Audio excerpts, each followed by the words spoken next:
தவறு செய்தவன் உலகத்திற்கு முன்பதாய் நிற்கும் பொழுது அவன் எப்படி கேட்பான்? கொஞ்சம் யோசிச்சு பாருங்களேன். ஒரு தப்பு செஞ்சவன் ஒரு மன்னிப்பு கேட்கிறார் அப்படின்னா எப்படி, எந்த டோன்ல கேட்பாங்கன்னா, ஐயா எனக்கு ஒரு மன்னிப்பு தருவீங்களா, கொடுப்பீங்களா, நான் செஞ்சிட்டேன் ஐயா, தெரியாம செஞ்சிட்டேன், இல்லை தெரிஞ்சே செஞ்சேன், என்ன தயவுசெய்து மன்னிப்பீங்களா.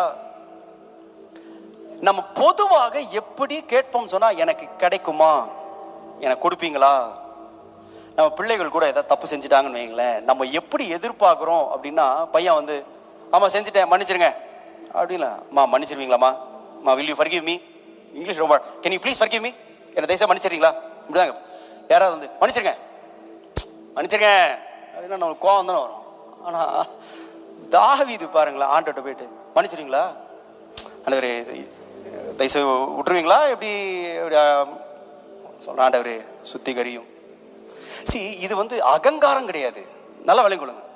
பண்ற தப்பெல்லாம் பட்டு உன்னா மன்னிப்பு கேட்கறான் பார், அந்த அகங்காரம் கிடையாது. ஆனா அவனுக்கு இது ஏன் இப்படி கேட்கறாருனால பாருங்களேன், அதாவது என்ன ப்ராடக்ட் கூட சொல்றாரு ஆண்டவர். ஆண்டவர் என்ன ஈசோப்பினா, ஏய் பண்ண தப்புக்கு நான் டிசைட் பண்றேன், நீ என்ன எனக்கு அட்வைஸ். அவன் பாரு, ஆண்டவர் ஈசோப்பினால் கழுவுமான். அவன் எந்த அளவுக்கு அவன் இந்த அளவுக்கு அவன் உறுதி ஏன் தெரியுமா இருந்துச்சு, அவன் இருதயத்துல நல்லா தெரியும், ஆண்டவரை தவிர வேற யாரும் என்ன சுத்திகரிக்க முடியாது. அதுதான் உறுதி. அகங்கார ஜபம் வேற, உறுதி பாருங்களேன். ஆண்டவரே எனக்கு வேற வழியே இல்லப்பா, நீங்க தான் சுத்திகரிக்கணும், வேற வழியே இல்லை, என்னை சுத்திகரியும். நான் 2 ஆப்ஷன் வச்சுக்கிட்டு வரல இங்க.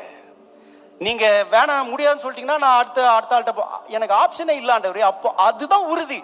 நல்லா விளங்கிக்கொள்ளுங்க. ஆண்டவருடைய சமூகத்துக்கு ஒருத்தன் வராங்க, ஒரு பாவியா வரான், எப்படி வரணும்னா ஒரு உறுதியோட வரான். என்ன உறுதி தெரியுமா, ஆண்டவரே நீங்க இல்லாம எனக்கு ஆள் கிடையாது, என்னை கழுவி என்னை சுத்திகரிக்க உம்மால் அன்றி வேற ஆளே இல்லை ஆண்டவரே. அவன் பாருங்க, இது தாவீது தன்னுடைய குற்றத்தை எப்படி வேணா அவன் சமாளிச்சிருக்கலாம். சொல்ல வந்த நாத்தானே கொண்டு போட்டிருக்கலாம், எப்படியோ மறைச்சு, ஏன் இவ்வளவு நாள் மறைச்சிருக்கிறான், எதையாவது பண்ணி மறைக்க. ஆனா அவன் பாருங்க, இந்த காரியம் வெளிப்பட்ட உடனே வந்து ஆண்டவரே என்னை நீங்க சுத்திகரிங்க.